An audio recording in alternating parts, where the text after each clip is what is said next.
Boa noite, pessoal. O pessoal tá entrando aí.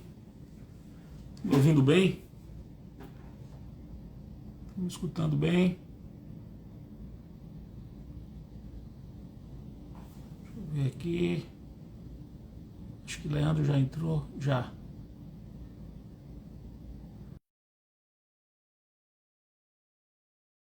Leandro já entrou. Alan Mendes. Boa noite, boa noite, boa noite. Ué, estão me vendo? Tá escuro. Deixa eu sair aqui então para tentar entrar de novo. Me dê só um instante. Beleza. O pessoal.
E agora? Estão ouvindo agora?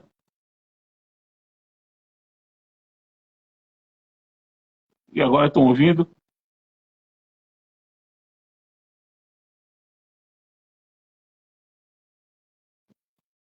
Agora. Tá ouvindo, Leandro? Ah, agora sim. Beleza. Então, vamos lá. Pronto. Boa. Coloquei agora Leandro aí. Agora Agora foi. sim! Fomos ligeiramente sabotados pelo Instagram, mas tudo resolvido. Boa, boa.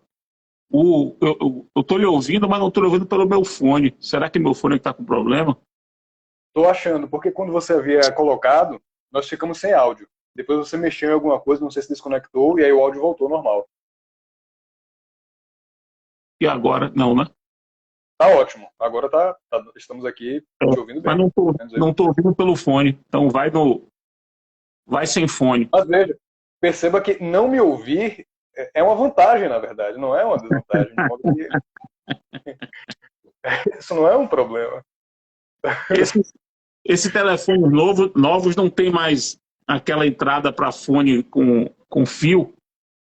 Então é só para o sem fio. E aí, se o sem fio não, por qualquer razão não funciona, a gente fica vendido, né? Fica Fica vendido. vendido. Mas vamos lá, vamos começar. Já tem uma galera aí, uma galera entrando, gente do Brasil todo.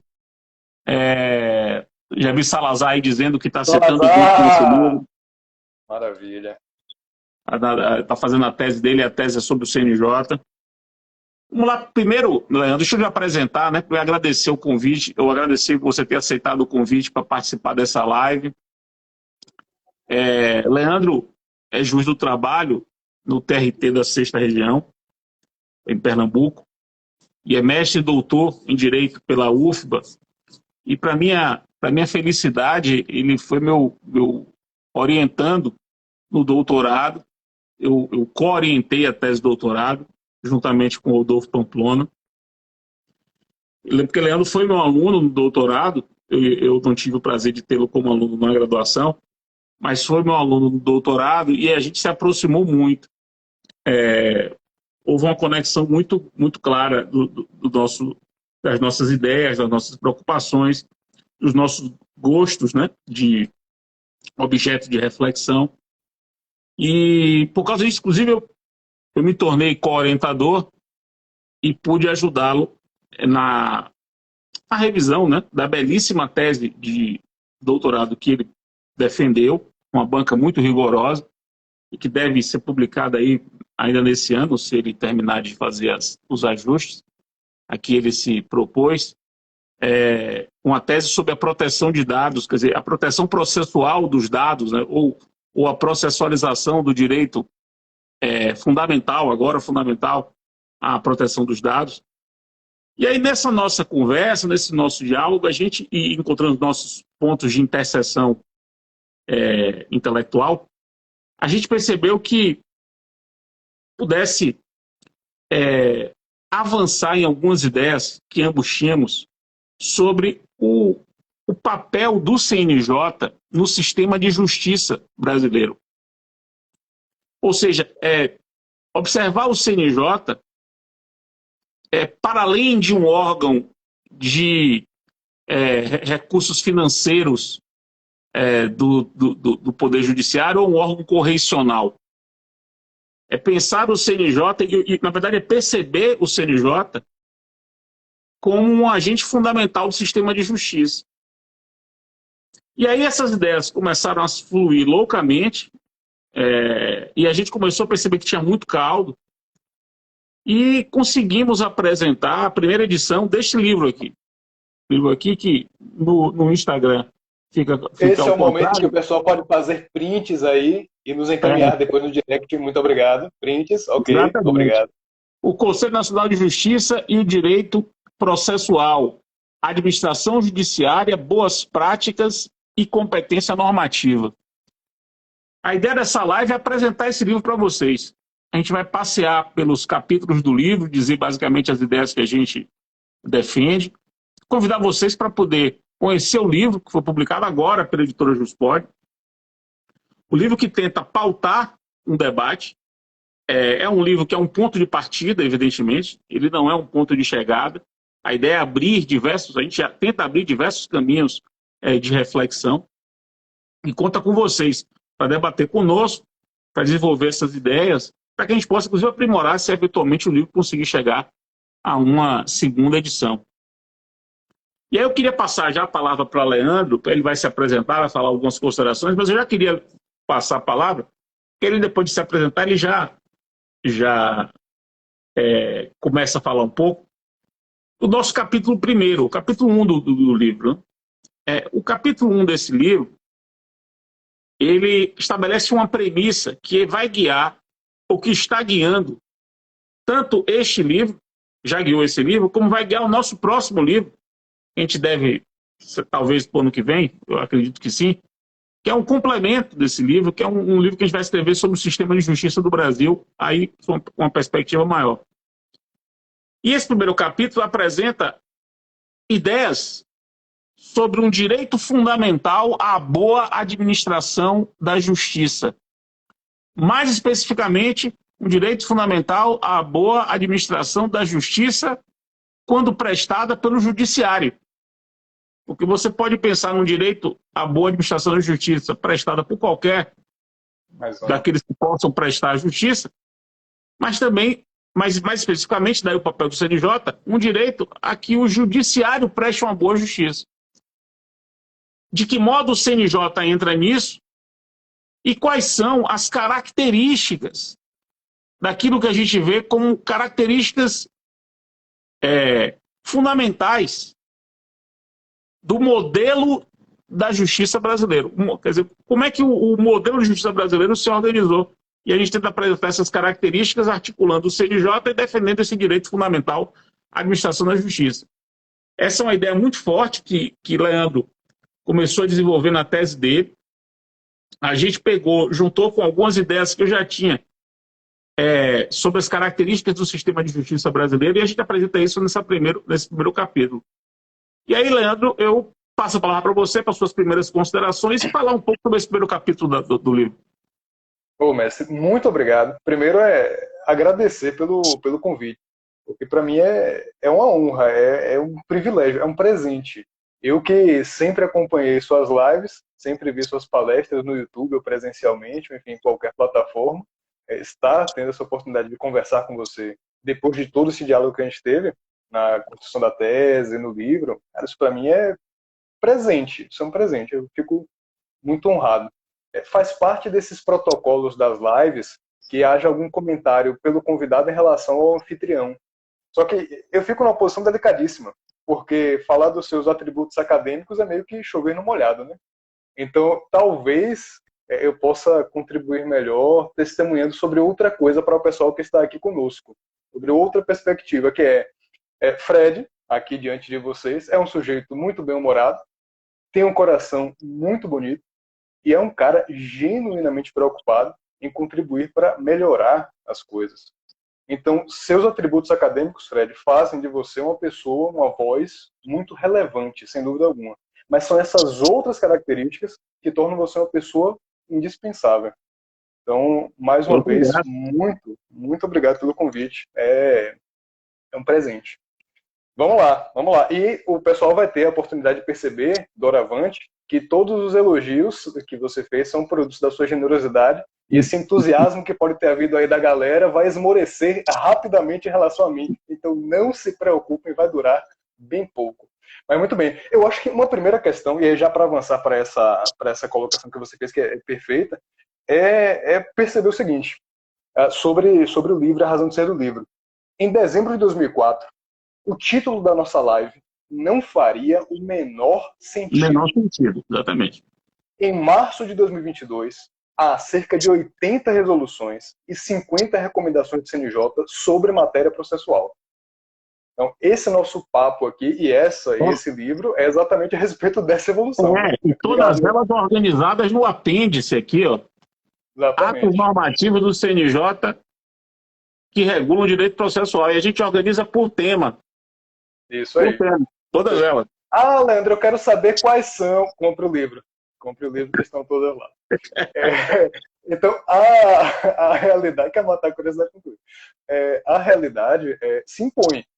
O CNJ realmente tem um papel decisivo nesse modelo processual brasileiro, no sistema de justiça brasileiro. Isso é um dado objetivo. Não dá para tentar combater isso. Mas, voltando agora já ao ponto.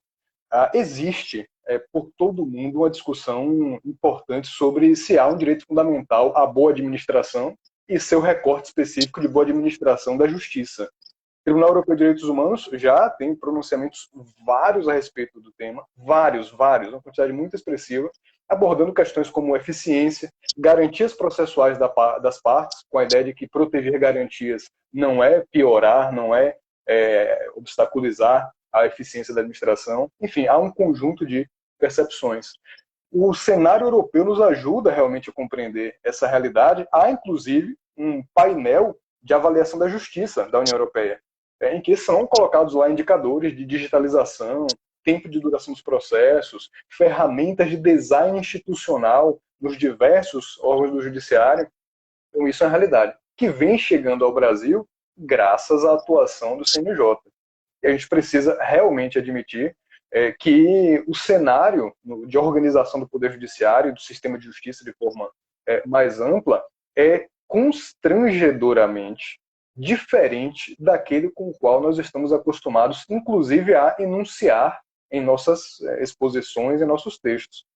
Quero destacar alguns pontos aqui, muito brevemente, aí já devolvo a palavra. Nós precisamos ver que o sistema de justiça brasileiro tem algumas características. Primeiro, é um sistema multiportas. Esse é um dado. Ele objetiva obrigatoriamente, se impõe, se assume como multiportas, o que abrange diversas modalidades de solução de conflitos, diversas, muito variadas realmente, com um prestígio à solução consensual desses conflitos, também aqui sem dúvida alguma. Mas mais do que isso, diferente daquela perspectiva que flerta com o medieval, o judiciário brasileiro é flexível. O Poder Judiciário brasileiro, com base no CPC e com base na atuação do CNJ, é ativamente flexível. E aqui os exemplos são vários, só para citar dois. Juízo 100% digital, Núcleo de Justiça 4.0, a gente pode até explorar depois. São duas demonstrações de que é possível que haja essa mobilidade. Cooperação judiciária é um excelente exemplo a respeito disso. Então, essa também é outro aspecto importante aqui. o que nos leva também a admitir que o judiciário brasileiro se encaminha no sentido da inovação e da experimentação, o que pode, para alguns, causar alguma perplexidade, algum assombro, mas sim, prototipagem, experimentação, são categorias que hoje integram o regime jurídico da administração da justiça no Brasil. E isso, Terceira diante dos característica. atos do Pessoal, CNJ, é inegável. uma característica, sistema multiportas, com primazia da solução consensual. Segunda característica, um sistema muito flexível. Terceira característica, um sistema de estímulo à inovação. O CNJ faz isso, a lei do governo digital faz isso. Quarta característica. Há, inclusive, resolução do CNJ sobre inovação. Quem tiver curiosidade, lá 395, resolução 395, disciplina de maneira muito analítica a inovação no âmbito do Poder Judiciário, criando uma figura que acaba ficando meio fora dos holofotes, mas que vai ter um papel essencial, que são os laboratórios de inovação. Exatamente. Sugestão para o pessoal que está aqui nos acompanhando. Quer produzir algo inovador, interessante, instigante, vale a pena conhecer duas figuras, duas estruturas do Poder Judiciário que ainda não são muito bem abordadas. Os centros de inteligência do Poder Judiciário e os laboratórios de inovação, que não são unidades jurisdicionais, mas que têm o potencial, e essa é a proposta explícita deles, de reformular a forma de organização do Poder Judiciário. E uma quarta característica, encerrando, já te devolvo a palavra, é uma preocupação muito acentuada com fortalecimento de capacidades institucionais. Aqui é possível fornecer mecanismos para facilitar as decisões, para permitir que os juízes tenham melhor condição de decidir. E, paralelamente, isso vai dialogar também com questões como participação no processo, a própria cooperação judiciária, equipes de trabalho remoto, uma ideia fantástica para fortalecer capacidades institucionais, enfim, aqui de forma bem resumida. Essas quatro características, para mim, resumem bem o que é o Poder Judiciário hoje e mostram que, de forma bem constrangedora, talvez a gente ainda aborde esse tema com os olhos de 3 décadas atrás. Mas devolvo a palavra com essa provocação. Quem entrou aí foi Cabral, viu? Antônio do Passo Cabral. Muito citado. O nome muito mais citado na minha tese. Um estudioso do tema. Mandar um abraço para Cabral. Interessante, e aí passamos para o segundo capítulo do livro. O segundo capítulo do livro, ele é um capítulo para estudar o CNJ. É uma apresentação do CNJ como ente da administração judiciária, órgão público, uma análise dogmática do CNJ, mas com algumas coisas que a gente coloca nesse segundo capítulo que nos parecem muito importantes e são meio que premissas da nossa forma de pensar.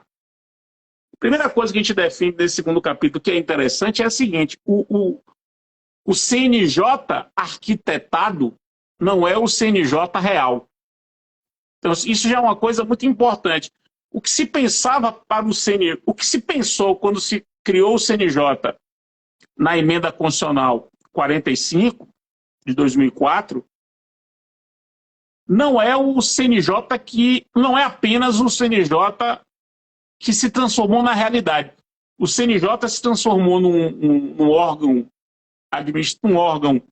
público com características e com competências e com uma atuação muito viva. Quer dizer, ele é uma instituição viva que se transformou no tempo. Muito interessante isso, né? Porque a gente vê que um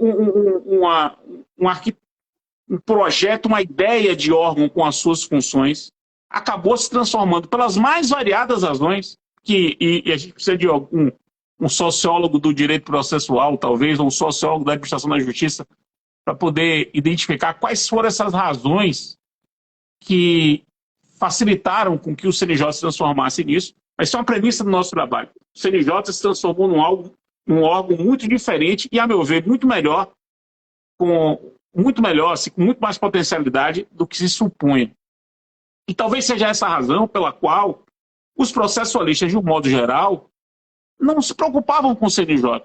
Eles viam o CNJ, ficaram ainda com a... Como é que eu posso dizer? Com a fórmula do CNJ, com o eco de um CNJ pensado em 2004 e não do CNJ real. Não do CNJ real. E a segunda premissa, o segundo ponto desse capítulo que me parece digno de nota, assim, muito claramente, é a nossa análise, e que é uma premissa, de que o CNJ tem competência normativa em direito processual. Que as resoluções do CNJ produzem direito processual, são fonte de direito processual. Fonte de direito processual por autorização expressa da lei e fonte do direito processual, mesmo em alguns casos, sem autorização expressa da lei. E Leandro vai falar um pouco sobre isso. Mas, além disso, a gente avança e estabelece uma premissa que a nós nos parece inédita, que é do papel das recomendações do CNJ. Porque a recomendação como figura, que não se confunde com a recomendação do Ministério Público, é bom deixar claro, que as pessoas ficam com aquela ideia na cabeça, o Ministério Público edita recomendação. Recomendação do Ministério Público é como se fosse uma interpelação, é um comunicado. Recomendação do CNJ é um ato protonormativo, ou criptonormativo, ou um ato, como a gente prefere dizer, de soft law. Ou seja, um documento que produz norma, só que não norma jurídica. Não é norma jurídica porque não tem coercitividade, mas tem estrutura deontica de norma. Ela prescreve comportamentos como comportamentos bons, recomendáveis. Olha que coisa interessante. O CNJ, por meio de suas recomendações, ele consagra a ideia de que determinadas atitudes são atitudes recomendáveis, boas. Bons comportamentos serão tidos como valorosos. E aí a gente entra no terceiro ponto desse capítulo, e aí eu passo depois a palavra para Leandro, que eu acho muito importante, é quando a gente defende quais são as funções do CNJ, no fim das contas. O CNJ ele é um órgão correcional, isso todo mundo sabe. Mas o CNJ é também um laboratório, é um divulgador de boas práticas, é um promotor de políticas públicas. O CNJ, veja, a Política Pública Nacional de Promoção da Solução Consensual dos Conflitos foi instituída pelo CNJ. Ou seja, um órgão da administração um órgão que administra a justiça no Brasil instituiu em 2010 a política pública de promoção de solução consensual dos conflitos. Então ele é um gestor de política pública, ele é um laboratório de inovação, ele tem função correcional, ele tem função normativa, ele tem competência normativa, ele é um divulgador de boas práticas, ele é um compilador de boas práticas, ele é um promotor de boas práticas. Perceba, a complexidade das funções do CNJ real é muito maior do que se supunha quando, em 2004, ele foi arquitetado. O que você acha disso tudo, meu amigo Leandro? Você que está com a gente, que a gente escreveu junto esse capítulo. Fala um pouco aí sobre a sua impressão do capítulo 2.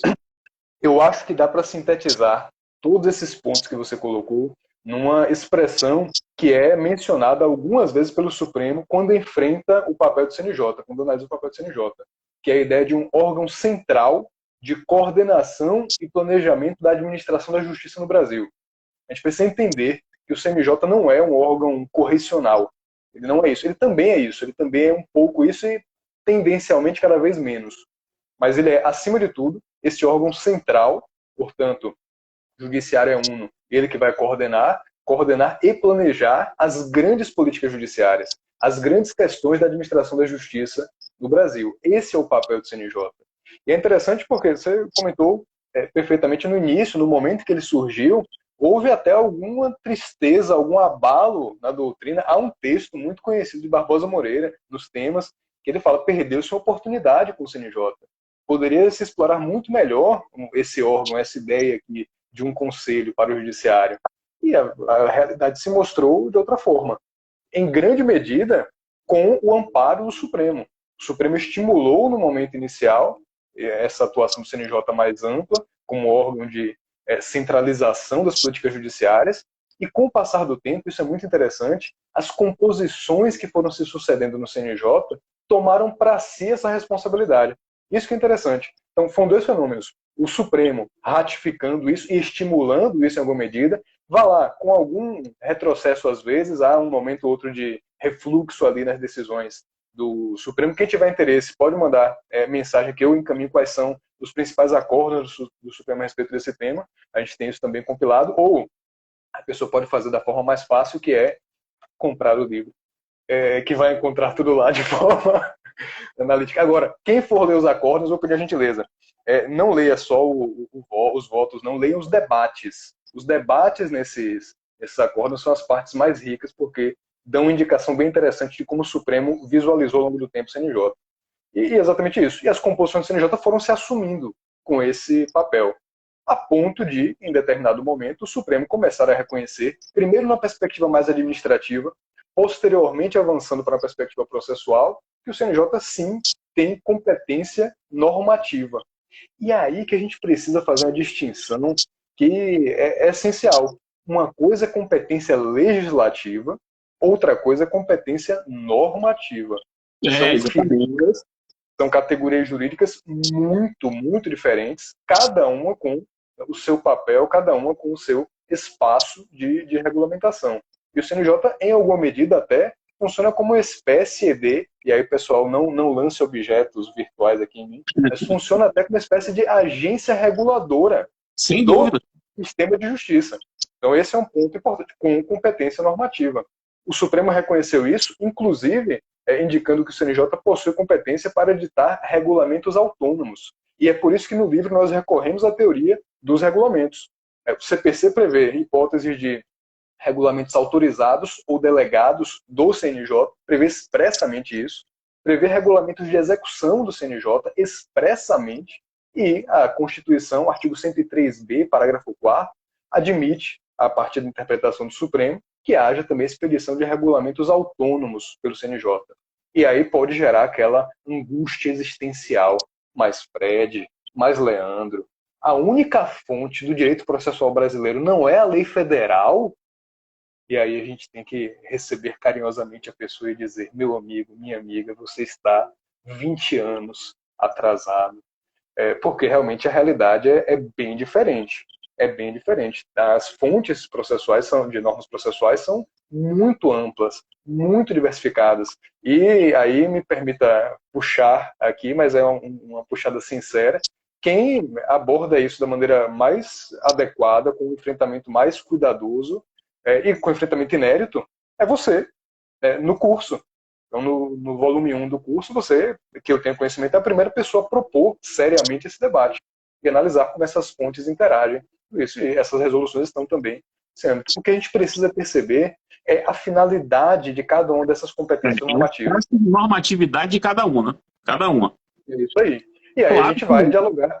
Diga lá, o espaço da lei é muito maior e muito mais relevante. Isso é óbvio, né? Isso não há discussão. Sim. A questão é perceber que o direito processual emana de mais lugares do que se supõe. É isso aí. É fundamental. É isso aí. E o papel do soft law é importante, e no nosso caso nós temos no caso brasileiro, nós temos o CNJ como um agente produtor de soft law, o que é algo muito curioso, né? Muito curioso. Muito curioso. Muito curioso e muito rico. E aí a gente dialoga com a tese de Paula Sarno sobre a norma processual, o livro é importantíssimo de Paulo Mendes sobre regimentos internos. Então os tribunais também têm essa competência normativa. E qual é o papel do CNJ nisso tudo? Onde é que está? Qual o espaço reservado à normatividade do CNJ? Justamente a concepção de políticas judiciárias. Essa atuação como órgão central de administração do sistema de justiça. Do sistema de justiça, de forma ampla, não apenas do judiciário. Isso é importante. Basta ver as resoluções de Centro de Inteligência do Poder Judiciário, Laboratório de Inovação, formas de autocomposição de conflitos, que a gente vai verificar que o CNJ diz: não é só no judiciário que as coisas são solucionadas. Vão para fora também, e a gente vai aqui encontrar um mecanismo para poder haver interação e interconexão. Mas aí, avançando para as recomendações. Sim, o CNJ edita recomendações que são exemplos de soft law. E é interessante porque, primeiro, o que assombra num primeiro momento é o fato de que há um número expressivo de recomendações, em torno de 50, sobre matéria processual. São mais de 100 no total, e quase metade sobre matéria processual. Envolvem em um ou outro dispositivo matéria processual ou em ampla parcela do texto, envolvem esse tema. E as recomendações têm funções muito diversificadas. Você já analisou aqui, já trouxe de forma bem organizada, mas só para tentar facilitar para o pessoal, para todo mundo ficar na mesma página. Algumas questões aqui. Primeiro, induzir condutas. O CNJ, por meio das recomendações, vai indicar quais condutas são proveitosas. Impede-se, então, que juízes que adotem aqueles comportamentos sejam punidos. Então, esse também é um aspecto importante. Tem esse elemento que também tem um aspecto de estímulo aqui. Influencia o legislador. Basta ver a cooperação judiciária, basta ver a nova reforma da lei de falência e recuperação, basta ver o projeto de lei de ações coletivas, que a gente verifica lá que há recomendações do CNJ que estão praticamente transcritas nessas circunstâncias. Permite o amadurecimento da reflexão no âmbito do próprio CNJ, para eventualmente converter em uma resolução a respeito daquele tema. Isso aconteceu também com a cooperação judiciária. Isso é um elemento também muito importante. Também alcança alguns espaços, e isso é talvez o aspecto mais importante e que não costuma ser visualizado. Alcança espaços que as resoluções não podem, às quais a resolução não pode chegar. Então, e isso é importantíssimo. Então, uma resolução do CNJ não pode interferir na atuação jurisdicional propriamente dita, no conteúdo decisório. Uma resolução não pode fazer isso, sem dúvida alguma. Uma resolução não pode interferir na organização interna dos tribunais. Entretanto, uma recomendação pode chegar a esses dois lugares, indicando aquilo que é proveitoso, aquilo que é útil, aquilo que é interessante. E isso é uma vantagem. A ausência de cogência aqui não é uma desvantagem, não é demérito. Bem ao revés, é uma vantagem, é um benefício. E talvez uma última função aqui das recomendações, também bem interessante, é que elas podem permitir uma compreensão mais adequada daquilo que se pode considerar como dever de fundamentação quanto às consequências práticas da decisão. Há recomendações do CNJ que indicam procedimentos que os juízes podem adotar, por exemplo, em matéria de saúde, planos de saúde, algumas verificações, algumas consultas. Ora, se o juiz não faz nem isso, não adota nem aqueles procedimentos, talvez aquela decisão não tenha sido suficientemente adequada do ponto de vista de considerar as consequências práticas. Mas o que a gente vê, então, e aí já devolvo a palavra, que a competência do CNJ é amplíssima em matéria normativa, por incrível que pareça, há uma grande possibilidade aqui, e que as recomendações são um instrumento, para citar Fred, muito sofisticado, muito refinado nessa atuação do CNJ. Aí devolvo a palavra. E tem um outro ponto interessante, é que às vezes você não consegue promover uma mudança legislativa muito mais complexa, mas você consegue defender a ideia de que determinados comportamentos são lícitos, ou seja, podem ser tomados com base em textos abertos, indeterminados, e o CNJ, quando recomenda isso, ele avaliza aquela interpretação e divulga aquela interpretação. Quer dizer, aquilo que é uma interpretação doutrinária, etc., passa a ser consolidada, compilada e recomendada pelo CNJ. Né? Esse lado também de você acelerar a transformação do direito pela interpretação, né? Que é uma coisa muito importante. Rapidinho. Todo mundo. Mais tarde, 15 minutos. Meu filho mais novo. Você está resolvendo aí, eu coloco aqui para o pessoal. Ok, vejam. Para poder divulgar. E vamos lá. E aí vamos agora para o terceiro capítulo. O terceiro capítulo talvez seja o capítulo, a nossa menina dos olhos, né? É o capítulo que a gente, tanto eu quanto o Leandro, a gente tem um carinho especial, digamos assim. E tudo começou nele, né? Tudo começou nele. Tudo começou nele. Na verdade, ele é o capítulo que fez com que a gente produzisse o livro. Porque no terceiro capítulo, a gente desenvolve aquela ideia que a gente já falou aqui, de que uma das características do sistema de justiça brasileiro é a promoção da inovação. Então, o que a gente fez? A gente juntou essa ideia, promoção da inovação, que hoje é imposição de lei, tem lei federal que impõe isso, a lei do governo digital impõe isso. Você tem vários estudos que defendem que a inovação, ou melhor, a promoção da inovação pelo Estado é direito fundamental.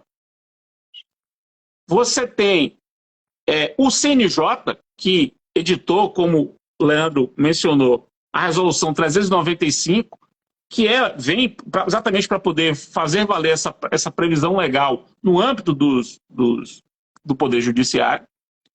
Então a gente pegou a inovação e juntou com uma categoria, aí sim, medieval. Veja que coisa paradoxal. A gente foi buscar a categoria das boas práticas, que é uma categoria universal. Você vê o termo boas práticas em qualquer... todas as línguas, cada uma com a sua tradução. Mas a ideia de boas práticas é de comportamentos que são tidos como bons.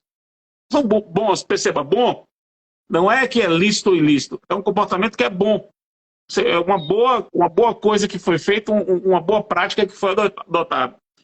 E a gente parte de uma premissa, que é uma premissa de que o direito processual deve ser compreendido como não só as normas, não só, e aí incluindo os precedentes, né? As normas, incluindo a compreensão pelo judiciário, a doutrina, então você tem leis, você tem, portanto, a produção legislativa, a produção dos tribunais, a produção dos cientistas, é a doutrina, mas você também tem as práticas. Práticas não são precedentes, não são decisões, são modos de processar, modos de lidar com os processos ou com um determinado processo. E aí a gente percebeu que tem tudo a ver você pegar as boas práticas, que muitas vezes vêm em recomendações, e juntar com a inovação e defender o seguinte, no fim das contas, que a inovação e as boas práticas devem fazer parte da pauta dos estudos de qualquer processualista. E a gente demonstra que o CNJ ele é o articulador de tudo isso. Ele articula a inovação e as boas práticas. E a gente faz aqui, propõe quase que uma teoria, ou pelo menos um esboço de teoria de uma boa prática, em que consiste uma boa prática, quais são as características de uma boa prática, como a boa prática, né, se forma. A gente até faz dois movimentos aqui, boa prática por indução e boa prática por dedução. Por dedução. Portanto, movimentos centrípetos e centrífugos de produção de boas práticas. E aí, pois bem, a gente gosta pra cacete desse capítulo, e queria passar para Leandro, para ele falar um pouco, sobretudo, Leandro, se você puder, falar um pouco dessa tipologia das boas práticas que a gente defendeu, e sobre as características de uma boa prática, né? O que caracteriza uma boa prática? Perfeito, sensacional. Não, esse capítulo é delicioso, esse capítulo é muito bacana, e ele nos mostra que a experimentação é uma categoria jurídica que integra o regime da administração da justiça no Brasil. O que pode soar estranho no primeiro momento, mas essa é a realidade, inclusive com previsão expressa na Resolução 395 do CNJ. Meus amigos, minhas amigas que estão conosco, fala-se na Resolução 395 de prototipagem, de testes, ambientes de testes no Poder Judiciário, estímulo à realização de testes a experimentos em políticas judiciárias. Então, esse cenário nos evidencia de maneira muito, muito clara que o judiciário brasileiro definitivamente não é um sujeito, não é um ente engessado. Ele tem abertura para testar em diversas perspectivas. Dois exemplos. Núcleo de Justiça 4.0. É possível que haja verificação ali de que o território abrangido por ele pode ser ampliado ou pode ser reduzido, que as matérias abrangidas sejam ampliadas ou reduzidas. Há previsão de que frequentemente deve haver essa verificação. Isso mostra que o judiciário experimenta. O judiciário experimenta. E isso é bom. E erros vão acontecer nessa experimentação. E isso faz parte da inovação. Lógico que a gente tem que preservar garantias processuais, mas errar faz parte de evoluir. Quem não visualiza a atuação a partir das boas práticas, de processo sendo construído a partir de boas práticas, de evolução da compreensão do processo, com todo carinho, com todo respeito, não sabe porque o céu é azul. O mundo está realmente em evolução, isso faz parte. Mas muito bem, quais são essas modalidades, as categorias de boas práticas que nós identificamos. Há dois grandes movimentos, como o Fred colocou aqui perfeitamente. Você tem boas práticas com pretensão de institucionalização, isto é, a partir de estudos prévios, a partir da atuação, por exemplo, dos centros de inteligência do judiciário, dos laboratórios de inovação, de grupos de trabalho, de equipes de trabalho. É possível conceber num tribunal, numa localidade, em conjunto entre tribunais e entre a cooperação judiciária, em conjunto entre tribunais e agências, e tribunais administrativos, tribunais de contas, enfim, e aí por aí vai, ou pelo próprio CNJ, políticas judiciárias, ações concretas, comportamentos ou arranjos institucionais, designs institucionais, que podem ser adotados justamente para permitir isso, com a ideia de que haverá aqui uma difusão, seja de forma mais impositiva, seja como uma sugestão mais ampla, uma sugestão mais geral. Então essa é uma primeira categoria. Uma segunda categoria, que é talvez a mais bonita de todas, é aquela boa prática que surge a partir da necessidade real, porque o direito é vivo, o processo é vivo, e graças a Deus, a despeito do avanço da tecnologia, que é muito importante também, não é conduzido por autômatos. São seres humanos criativos que conduzem o processo, que atuam no processo, e que podem, a partir disso, pensar em soluções, desenhar caminhos que são inéditos, que são desconhecidos. E essas boas práticas podem acabar se replicando, podem se revelar tão interessantes, tão proveitosas, e aí entra aquele aspecto que você colocou do CNJ como observatório, aí o CNJ acompanha, e essa prática que inicia sem maior impressão ou interesse de se ampliar, ela acaba se tornando uma política institucional. Então há essas duas modalidades, uma perspectiva mais ampla, institucional, uma perspectiva mais do concreto, da realidade que é viva. E aí, ok, tudo bem, há essas duas modalidades, mas o que é exatamente uma boa prática? O que caracteriza essa boa prática? É uma das questões que você coloca, e a gente aborda no livro. Quem quiser ver, inclusive com detalhes, o livro está ok. Então, esse é um ponto muito importante. Primeiro, uma boa prática é uma prática, um comportamento, uma ação ou um arranjo institucional que vai promover uma prestação jurisdicional mais aperfeiçoada ou um outro serviço do judiciário de maneira mais adequada, de forma lícita, portanto, compatível com o ordenamento jurídico. A licitude é uma característica importante. Licitude não, ou seja, não se animem a ponto de sair por aí chutando o pau da barraca, porque não dá. Há que se respeitar o ordenamento jurídico, que permite essa flexibilidade, que permite essa margem de tentativa, de experimentação. Segundo, são práticas adequadas, são práticas compatíveis com a solução de certo perfil de problema ou com um caso específico. Uma segunda característica também muito importante, adequação, que, convenhamos, é uma característica que está ao longo de todo o CPC, inclusive. Esse é um ponto também. Além disso, são práticas capazes de promover de maneira mais eficiente, de maneira mais perfeita, bens jurídicos já consagrados no ordenamento jurídico, em comparação com o modo tradicional de fazer as coisas, ou com previsões legais a respeito daquele tema, desde que não haja norma proibitiva aqui. Então, essa é uma terceira característica, uma promoção, um aperfeiçoamento dessa prestação jurisdicional. E uma última característica que a gente pode enunciar aqui é que elas são tendencialmente replicáveis. Porque vejam como é uma questão de lógica aqui. Se eu estou diante, de fato, de uma boa prática, a tendência é que ela possa ser aproveitada em outras situações. É que eu possa replicar aquela solução. Então, essas são algumas características das boas práticas que merecem uma atenção, merecem um cuidado todo especial.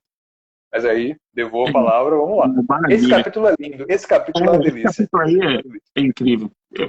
A gente fica falando assim, dê um desconto, claro, que a gente que escreveu. Mas é porque elogio em boca própria é vitupério, né? A gente acha realmente que o capítulo 3 é muito bom. Agora vamos para o quarto capítulo. O que a gente fez no quarto capítulo? A gente pegou e mostrou o papel do CNJ para diversos institutos processuais, na regulamentação de diversos institutos processuais. E aqui a gente destaca 3 coisas. Primeiro, a regulamentação de institutos que estão no CPC, que expressamente remete ao CNJ essa regulamentação. e aí, vários, né? Citação eletrônica, leilões, publicidade dos precedentes, perícia. Então, você tem várias previsões do Código que já expressamente remetem ao CNJ, e o CNJ regulamentou isso, atendendo o que o CPC, a legislação já impunha. Só que tem um segundo tipo de atuação processual do CNJ, que é uma situação aí totalmente inovadora, em que o CNJ cria institutos novos. E veja, cria a partir da inovação, a partir dessas ideias de inovação, a partir das competências normativas que tinham, e todas elas lícitas. Exatamente. E, para falar de duas que já foram mencionadas aqui, o juízo 100% digital e o núcleo de justiça 4.0, o Leandro vai falar um pouco sobre isso. Esses dois são muito interessantes, porque são criações do CNJ, criações, mas olha a inteligência. O CNJ pegou o CPC, que permite ampla negociação processual, e com base na ampla negociação processual, criou institutos, na verdade, criou arranjos de organização judiciária criados pela vontade das partes. Mais ou menos assim, partes, a gente desenvolveu aqui dois tipos de juízo 100% digital e justiça 4.0. Isso não está na lei, mas a gente criou. Se vocês dois toparem, a gente oferece esse serviço. Quer dizer, você cria o serviço e, com base no 190, autoriza que as partes se valham dele. Não tem nenhuma ilicitude aí, né? O CNJ fez com o 190 do CPC algo que ninguém supôs que poderia ser feito. Ninguém. E falo isso com muita tranquilidade, porque eu sou um estudioso há muitos anos do negócios processuais. Cabral, que está aqui também, escreveu uma tese sobre o assunto. Nenhum de nós que se debruçou sobre negócios processuais imaginou que a previsão ampla dos negócios processuais seria um pretexto normativo utilizado pelo CNJ para revolucionar a administração judiciária. E a gente desenvolve aqui a ideia claramente para provocar, mas a gente acredita nisso, de uma administração judiciária negocial. Ou seja, o negócio processual pode ir muito além do foro de eleição, que era um negócio sobre o judiciário, era o foro de eleição, a gente negociava a competência territorial.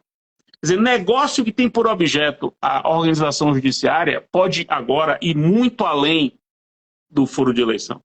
Então, esse capítulo é um capítulo que tem esse propósito, mostrar o panorama dos diversos institutos, ora previstos no CPC, ora previstos criados pelo CNJ, a partir de previsões como essa do CPC, que são importantes para o direito processual. E como a gente só tem mais pouco tempo, eu vou fazer o seguinte, Léo. Eu vou passar para você falar sobre os capítulos 5 e 6. Aí você fala sobre os 5 e 6, são capítulos menores. E depois a gente faz um arremate, convidando todo mundo a fazer a pós-graduação, a pós-prêmio de processo civil da Faculdade Baiana de Direito. Ontem eu fiz uma live no YouTube, no canal do YouTube da Faculdade Baiana de Direito. Incrível. Quem não viu ainda, vá lá assistir, porque realmente foi que aula magna. Espetáculo. Foi uma aula magna dessa pós que eu dei juntamente com o professor Alexandre Freire.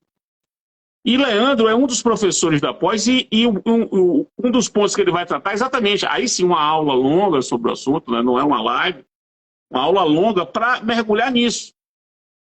Então, a gente quer também convidar vocês, acessem a página da Faculdade Baiana de Direito e façam uma pós com a gente, que é uma pós ao vivo, com aulas ao vivo, não é aula gravada, numa sala de Zoom, você pode fazer de sua casa, como eu estou aqui, a gente entra na sala, com aula ao vivo, tira dúvida, conversa. Com contato direto com os professores, com as pessoas que pensam os temas, que estão lá na vanguarda, contato direto. muito legal. Então, feito o convite aí para vocês fazerem essa pós-prêmio que eu e Paulo Assardo Braga coordenamos, com aulas ao vivo, Faculdade Baiana de Direito. Acessem o site da faculdade que vocês vão ver os detalhes. Leandro, para essa nossa reta final, fale aí sobre os capítulos 5 e 6 do nosso livro.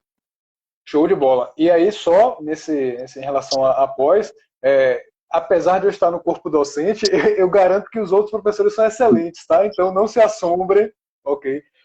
Não, o modelo da pós é incrível realmente, vale muito a pena que vocês conheçam. E assim, Leandro, eu estou com dúvida se vale a pena fazer a pós. Cara, entra no YouTube da Faculdade Baiana de Direito e confere. Tem ali Masterclass, tem essa de ontem, tem algumas outras. Vale hoje, vai começar agora às 7 horas. Tem uma hoje.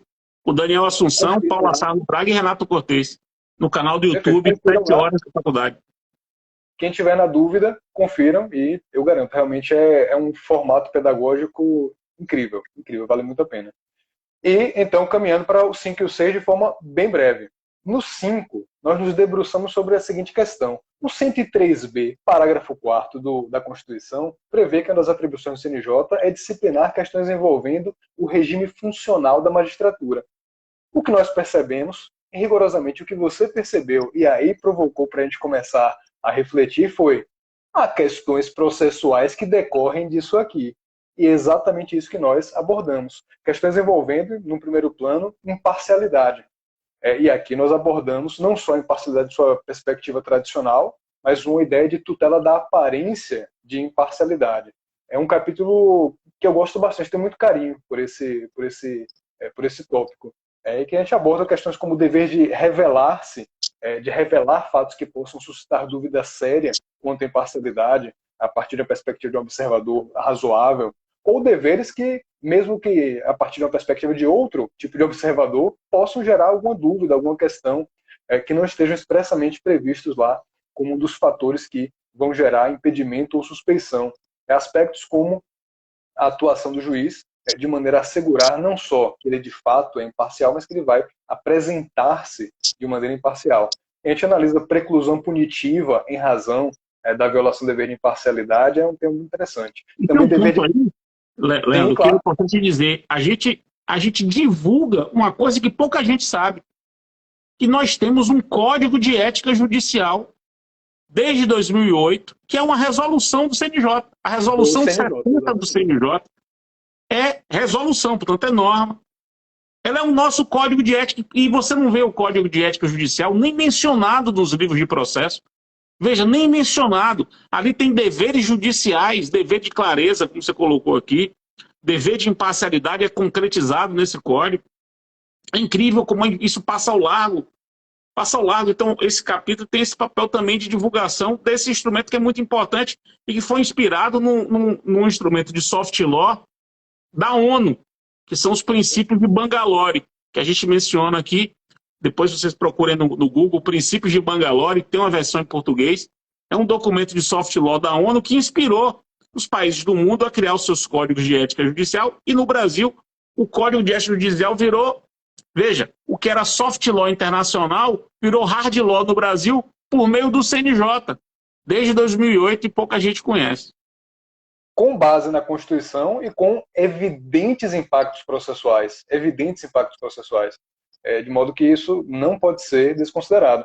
E é algo que tem importância prática evidente. E também questões envolvendo dever de clareza, também há essa regulamentação do Código. Também falamos lá do Código Ibero-Americano, Código Modelo de Ética Judicial, que vale a pena também o pessoal conhecer. E o último capítulo, nós tratamos de outra perspectiva do CNJ, que é inovação digital e o Conselho Nacional de Justiça e o Poder Judiciário. Porque o 196 do CPC confere, e isso às vezes acaba passando sem maior atenção, uma competência muito importante ao CNJ, que é introduzir, regulamentar, disciplinar inovação tecnológica do Poder Judiciário. É uma competência interessantíssima, prevista lá no 196, que permite até dialogar com o tema da proteção de dados pessoais e que permite também dar essa base para o CNJ editar atos que envolvem, por exemplo, o CIREC. Quem quiser conhecer o CIREC, o Sistema Informatizado de Resolução de Conflitos, concebido pelo CNJ, algo interessantíssimo que a gente aborda no livro também, Núcleo de Justiça 4.0, Justiça 100% Digital, enfim, uma série dessas figuras que existem a partir de inovações tecnológicas e que o CNJ disciplina com base em previsão legal expressa. Há, inclusive, muitas pessoas não sabem disso, uma espécie de regulamentação geral, é uma resolução do CNJ, 358, se não me falha a memória, sobre informatização, inteligência artificial no âmbito do Poder Judiciário. Então, nós temos uma espécie de marco normativo da inteligência artificial no Judiciário brasileiro, que é uma resolução do CNJ. Então, esses 2 capítulos colocam também esses temas que são muito importantes. O que nos permite, aí já fazendo um resumo para te devolver a palavra, visualizar que é um livro que tem um intuito de divulgar ideias, mas, acima de tudo, de provocar, chamar para o debate, chamar para a dança, para que as pessoas contribuam também, nos auxiliem nessa construção. E foi um privilégio, Fred, escrever com você. Aprendi muito, foi um privilégio ser orientado por você. Aprendi muito, sua digital está lá no texto. Você é um orientador que analisa realmente com muito cuidado, profundamente, sugere, critica. Enfim, foi um presente a orientação. E escrever com você foi um privilégio, escrever esse livro com você. E o próximo que já está no forno é realmente um presente. Então, mais uma vez, agradeço. Estou à disposição, vamos lá. É isso aí. Maravilha, pô, excelente. Porra, muito bom. O livro está aí, meu pessoal. Acessem o site da editora Juspódio. Livro de que a gente tem muito orgulho, muito pensado. A gente quer divulgar as ideias, quer que vocês leiam. Porque quem escreve gosta disso, né? Gosta de ser lido. No fim das contas, é disso que a gente gosta. Leiam, critiquem, discordem. Claro. A live vai ficar gravada, tanto aqui no Instagram como no meu canal do YouTube. Convido vocês a fazer um curso de especialização após prêmio em processo civil, de que eu sou coordenador juntamente com o Paulo Assarno Braga, e de que Leandro faz parte do corpo, de cujo corpo docente Leandro faz parte. Acessem o site da Faculdade Baiana de Direito, vejam as características do curso, é um pós ao vivo. Eu darei aula durante todas as semanas do curso. Toda terça-feira a aula é comigo. Isso não acontece já há mais de 2 décadas, né? Não acontecia mais de 2 décadas de eu dar Isso aula. Chique demais. Velho, o pessoal vai ter toda semana aula com o Fred. Então, assim, se não houvesse as outras aulas, já valeria a pena fazer a pós. Aula ao vivo. Eu também. Aula ao vivo. Queria convidar vocês também agora para ir lá para o canal do YouTube da Faculdade Baiana de Direito, e vai começar agora uma masterclass de uma outra pós-graduação, que é a pós que eu também sou coordenador, que é uma pós de prática jurídica. Leandro também faz parte desse corpo docente. É uma pós de prática, que é uma pós completamente diferente do que tem do que se pensou. É muito diferente, é uma pós pensada em prática jurídica judicial, extrajudicial. E hoje, daqui a pouquinho, 7 horas, começa essa aula ao vivo com Paulo Assarno Braga, Daniel Assunção e Renata Cortez.